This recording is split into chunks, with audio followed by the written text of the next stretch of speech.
എൻ്റെ പ്രിയ സുഹൃത്ത് ഭാസ്കരൻ മാസ്റ്ററാണ് ഐതിഹ്യ മാല കഥകൾ കുട്ടികൾക്കായി. നീലേശ്വരം ഭാസ്കരൻ മാസ്റ്റർ.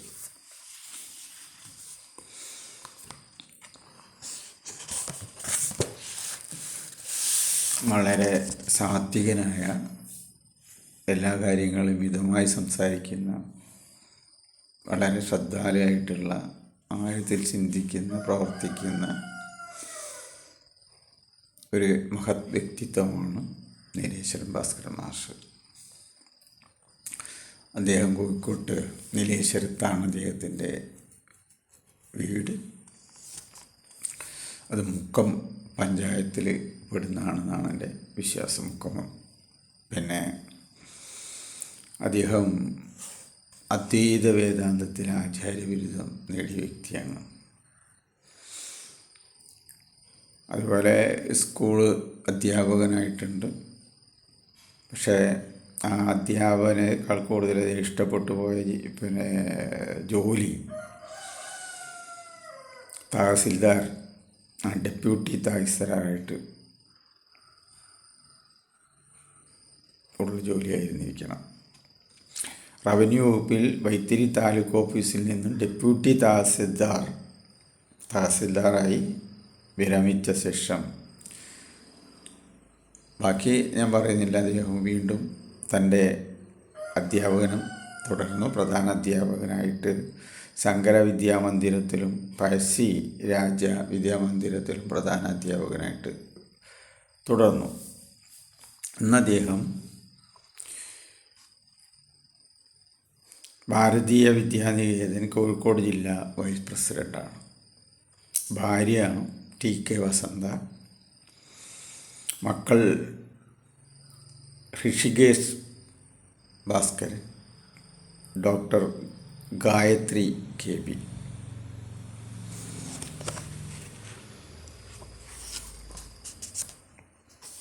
ഈ പുസ്തകം ഇറക്കിയിരിക്കുന്ന കുരുക്ഷേത്ര പ്രകാശനാണ്.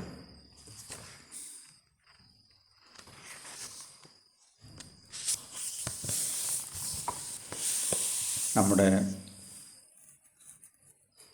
150 വർഷം മുമ്പ് പഴയ കൊച്ചി രാജ്യത്ത് ജീവിച്ചിരുന്ന കവിതിലകൻ എന്ന സ്ഥാനപ്പേര് നൽകി കൊച്ചി രാജാവ് ആദരിച്ച ശ്രീ കൊട്ടാരത്തിൽ ശങ്കുണ്ണിയാണ് ഐതിഹ്യമാലയുടെ രചയിതാവ്.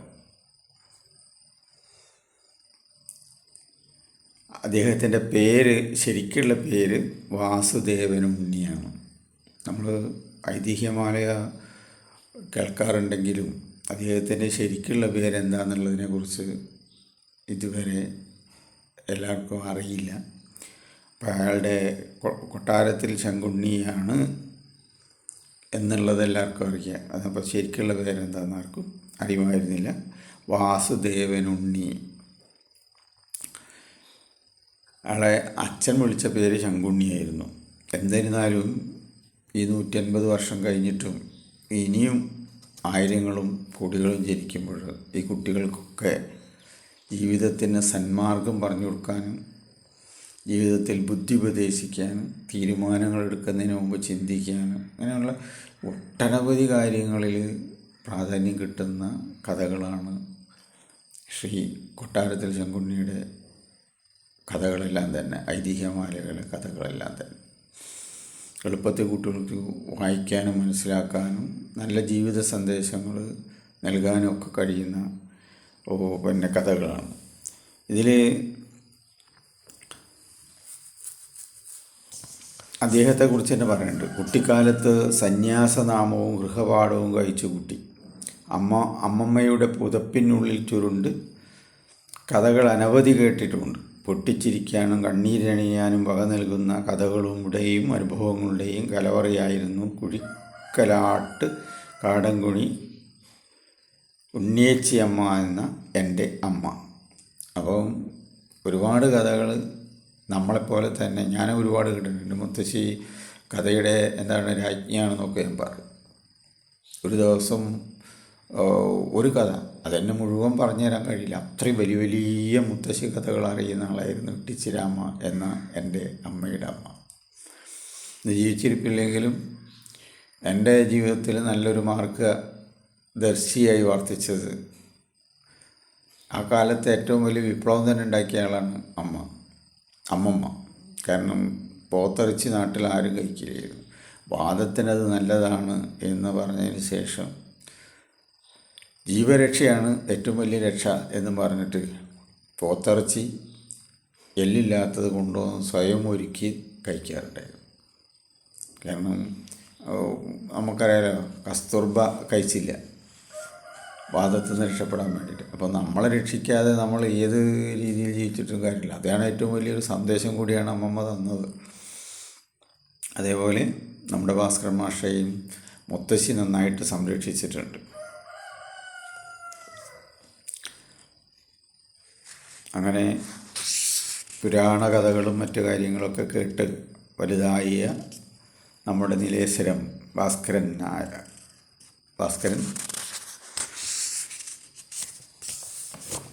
കുട്ടികൾക്ക് വേണ്ടി ഒന്നുകൂടെ നമ്മുടെ ഐതിഹ്യമാലയെ പരുവപ്പെടുത്തി എന്നാണ് ആര് പറയുന്നത്, നമ്മുടെ പി ആർ നാഥൻ സാറ് പറയുന്നത്. അദ്ദേഹമാണ് ഇതിന് അവതാരിക എഴുതിയിട്ടുണ്ട്. നമുക്ക് പി ആർ നാഥൻ സാറ് പറയുന്നത് അങ്ങനെയാണ്. അതായത് കുട്ടികൾക്ക് പ്രയോജനമാകട്ടെ എന്ന സദുദ്ദേശത്തോടെയാണ് നീലേശ്വരം ഭാസ്കരൻ ഇത് ലളിതമായ ഭാഷയിൽ രചിച്ചത്. വളച്ചുകെട്ടില്ലാത്ത ഭാഷ.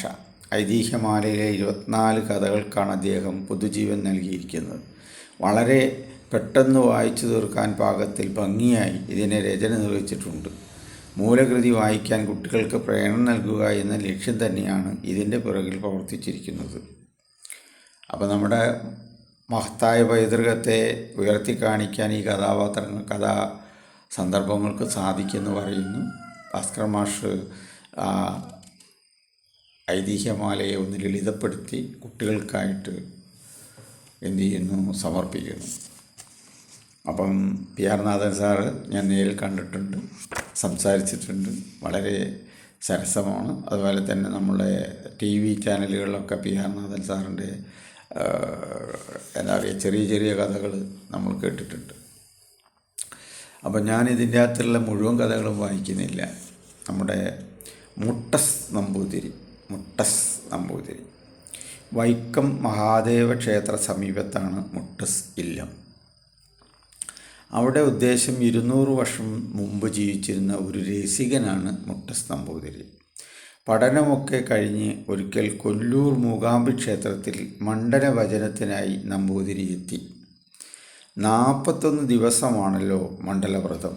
മൂകാംബിക ക്ഷേത്രത്തിൽ പതിവായി അത്താഴപൂജ കഴിഞ്ഞ് ശർക്കര, തേൻ, കദളിപ്പഴം തുടങ്ങിയ മധുരദ്രവ്യങ്ങൾ ഒരു പാത്രത്തിലാക്കി വിഗ്രഹത്തിന് മുമ്പിൽ വെച്ചിട്ടാണ് നടയടയ്ക്കുക.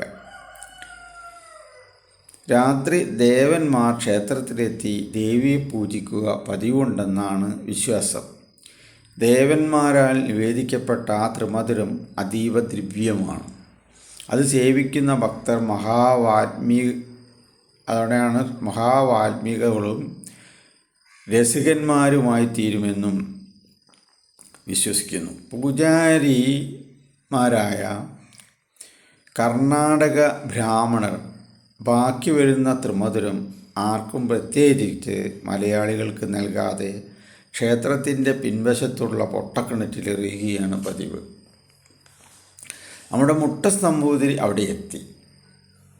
കുറച്ച് ദിവസം കഴിഞ്ഞപ്പോൾ ഇത് മനസ്സിലാക്കി ഏതു വിധേനയും ആ പ്രസാദം അല്പം കഴിക്കണമെന്ന് അദ്ദേഹം ഉറപ്പിച്ചു.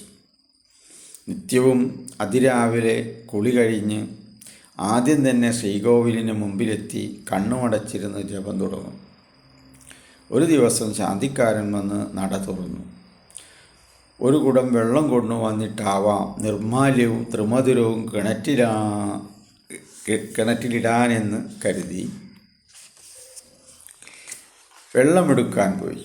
ഈ തക്കത്തിൽ മുട്ടസ് ക്ഷണനേരം കൊണ്ട് പാത്രത്തിൽ നിന്ന് ത്രിമധുരം വാരി വായിലാക്കി.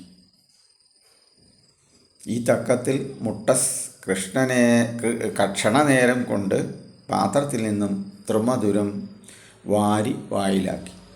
അപ്പോഴേക്കും തിരിച്ചെത്തിയ ശാന്തിക്കാരൻ ഇത് കണ്ടു ഓടി വന്ന് നമ്പൂതിരിയുടെ കഴുത്തിന് പിടിച്ചു. ഇരുവരും മുന്തും തള്ളുമായി. അതിനിടയിൽ വായിലായ ത്രിമധുരം നമ്പൂരി വിഴുങ്ങിക്കഴിഞ്ഞിരുന്നു. ബഹളം കേട്ട് ആളുകൾ ഓടിക്കൂടി. ശ്വാസമടക്കി കണ്ണുമടച്ച് മരിച്ച പോലെ കിടന്നു. നമ്പൂതിരി സിദ്ധി കൂടിയെന്നു കരുതി എല്ലാവരെയും ചേർന്ന് എടുത്ത് കാട്ടിൽ കൊണ്ടുപോയിട്ടു.